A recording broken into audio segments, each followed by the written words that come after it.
tu pointes un truc intéressant, c'est les questions.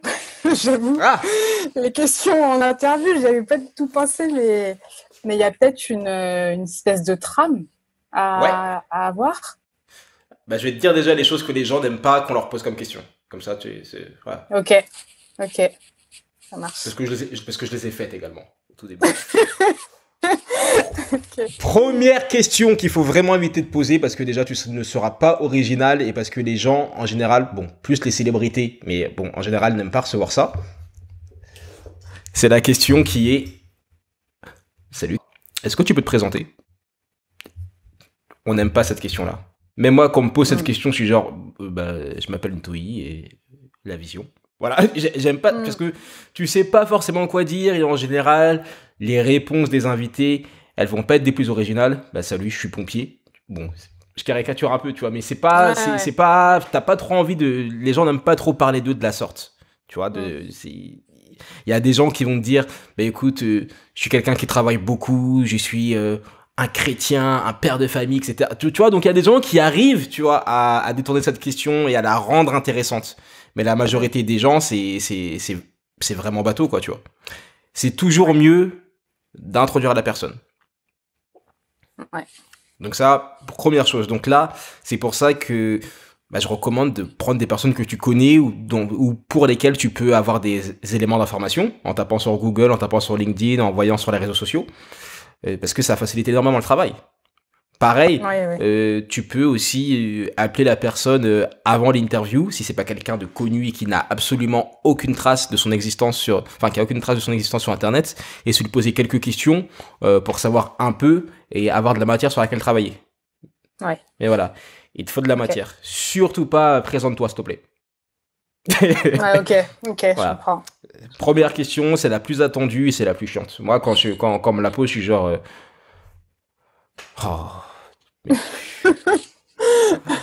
tu vois. Et après, bon, faut pas tomber dans l'autre extrême. Moi, j'ai déjà eu des personnes au téléphone qui me disaient, attends, qu'est-ce qu'elle me disait? Ouais, bah, t'as dû voir mon nom sur Google. T'as tapé mon nom sur Google. Et moi, je suis, mais non, tu vois. C'est des personnes qui m'appelaient pour des partenariats ou voilà. Donc, c'est de trouver le juste milieu entre la personne se présente, mais c'est mieux que tu la présentes quand même, toi. Ouais. Pour les questions aussi, c'est mieux toujours les questions ouvertes. Des questions auxquelles on ne peut pas répondre par oui ou par non. Tout simplement. Et faut les éviter. Et après, pour les questions, je peux que te recommander d'aller écouter des podcasts que tu aimes bien et de voir les questions que tu aimes bien, les questions que tu aurais voulu poser. Et ça va déjà te donner une trame. Il y a un podcast que j'aime énormément qui m'a beaucoup inspiré, c'est The School of Greatness de Lewis Howes. Et je trouve que ces questions sont incroyables. Ce sont des très très très bonnes questions. Donc tu parles anglais, n'est-ce pas? Je le comprends, ouais. J'ose pas le parler, mais je le comprends. Ok. Ça peut, si tu comprends, c'est parfait. Ça peut t'inspirer également. T'écoutes un épisode, t'entendras des bonnes questions. Et moi, je m'étais beaucoup inspiré de sa trame. Et après, au fur et à mesure, je m'en suis détaché.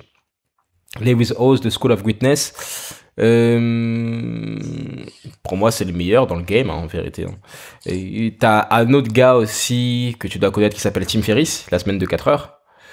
Et il pose des bonnes questions. Et si t'as pas envie d'écouter tous forcément ses podcasts parce qu'il dure 4 heures, il a sorti un livre qui s'appelle You Name It. Voilà, j'ai oublié. Et dans son livre, justement, il met un peu une trame de questions qu'il pose à ses invités. Ah, c'est bon. La tribu des mentors, c'est comme ça que ça s'appelle. Donc, attends, je vais regarder si c'est possible qu'à l'époque, j'avais copié les questions. Je vais voir si je les ai. Je te les partage, comme ça, c'est déjà... Ça te fait... Oh, mon Dieu! C'est bon, j'ai ce qu'il faut. Génial.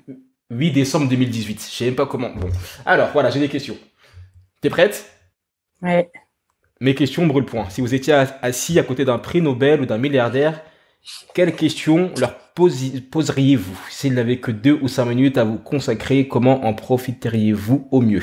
Le conditionnel de français, c'est terrible. Voici les questions que j'ai regroupées ou élaborées au cas où ces situations se produiraient. La plupart sont des questions à brûle pour point que je pose à quasiment tous mes invités du Tim Ferriss Show. Quelques-unes ont été inspirées par mes hôtes comme Mark Andreessen. Ok. Première question. Selon vous, qui incarne le mieux le mot réussite et pourquoi? Bon. Deuxième question. Êtes-vous convaincu de quelque chose que les autres considèrent comme une folie? Ah oui, j'avais déjà vu cette question, j'ai entendu cette question, ouais. Je la Ok. trouve stylée. Parce que Ouais. tu vois, ça pose, tu dois un peu réfléchir. Tu peux pas donner la réponse comme ça, straight to the point. Donc c'est intéressant. Quels sont les livres que vous aimez offrir? Quel est votre film ou documentaire préféré? Quel est le meilleur investissement à moins de 100 dollars qui a changé votre vie au cours de ces 6 derniers mois? Spécifique. C'est top. Ça, c'est une question qui peut te plaire. Quels sont vos rituels du Ouais. matin? Comment Ouais. passez-vous les 60 premières minutes de la journée? Ça, c'est intéressant pour un slasher. Mm. Quelles sont les obsessions que vous analysez le soir ou le week-end? Quel sujet aimeriez-vous aborder en dehors de votre champ de compétences si vous deviez intervenir lors d'une conférence TED? Ok. Mm. Quel est votre meilleur investissement, que ce soit en termes de temps, d'argent, d'effort ou autre? Qu'est-ce qui vous a motivé à le faire? Y a-t-il une maxime qui régit votre vie ou à laquelle vous pensez souvent? Quel est le pire conseil que vous ayez jamais entendu dans votre domaine? Oh, Est-ce c'est que marrant ça. Ah ouais, tu trouves? Ouais, le pire conseil que vous ayez jamais entendu. Ouais, c'est stylé. Ouais, franchement, ouais. Peut-être qu'elle, elle te dira, bah, c'est de faire qu'une seule chose, et d'abandonner tout le reste, tu vois. Ouais, ouais. Après, ah ouais, vraiment? Oh, ok, bam. Ça, c'est aussi quelque chose là, donc qu'on appelle l'écoute active. C'est tout simplement d'acquiescer sur ce que te dit la personne. Ah ouais, ah ok, vraiment, waouh, ok, shut up, oh no, oh my god, tu vois, bon, après c'est chacun son style, mais de montrer que t'es là sans trop être là non plus. Parce que tu vois, moi j'avais cette mauvaise habitude de faire trop de et toi t'écoutes le podcast, t'écoutes ma piste et c'est que des et il y en a trop. Donc après, ça doit trouver le juste milieu de ne pas trop en faire, mais de montrer que t'es quand même là en faisant de l'écoute active. Montrer que, tu vois, c'est un peu acquiescer quand la personne parle, ah ok, etc. Et après, par exemple, là, la personne, tu lui as posé la question, quel est le pire conseil qu'on vous a donné? Elle va te dire sa réponse. Et après, ben, c'est de la pousser à développer, ah ouais, et comment tu t'es senti? Ah ok. Enfin, c'est vraiment de rebondir sur ce qu'elle te dit. Ok. Tu vois, vaut mieux voir ça comme une conversation entre deux personnes plutôt que une interview faite sur BFM. Bon, c'est pas cool de dire. Faut que j'arrête de dire les noms des gens comme ça. Faut que j'arrête de dire les noms des gens comme ça. J'ai me griller dans ce bise. Mais voilà, tu sais de qui je veux parler, n'est-ce pas? Ouais, tout à fait. Ok. Je crois avoir saisi. Ah. Donc voilà, ça c'est une bonne chose. On continue sur les questions. Y a-t-il une maxime qui régit votre vie? Ça, on l'a déjà vu. Que mettriez-vous sur une affiche? Quel conseil vous sauriez-vous donner à 20, 25 ou 30 ans? Et que faisiez-vous à l'époque? Ok, nice. Mm. Et pour finir, ah là là, je prends en photo des livres en entier, j'ai même pas honte. Comment un échec ou un semblant d'échec vous a mis sur la voie de la réussite?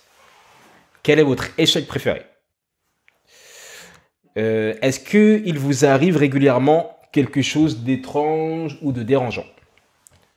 Au cours des dernières années, avez-vous changé d'avis sur quelque chose et pourquoi? Une autre question, l'avant-dernière, êtes-vous persuadé de quelque chose même si vous ne pouvez pas en apporter la preuve? Et pour finir, avez-vous une demande à exprimer à mes auditeurs, une dernière réflexion? Voilà quelques questions.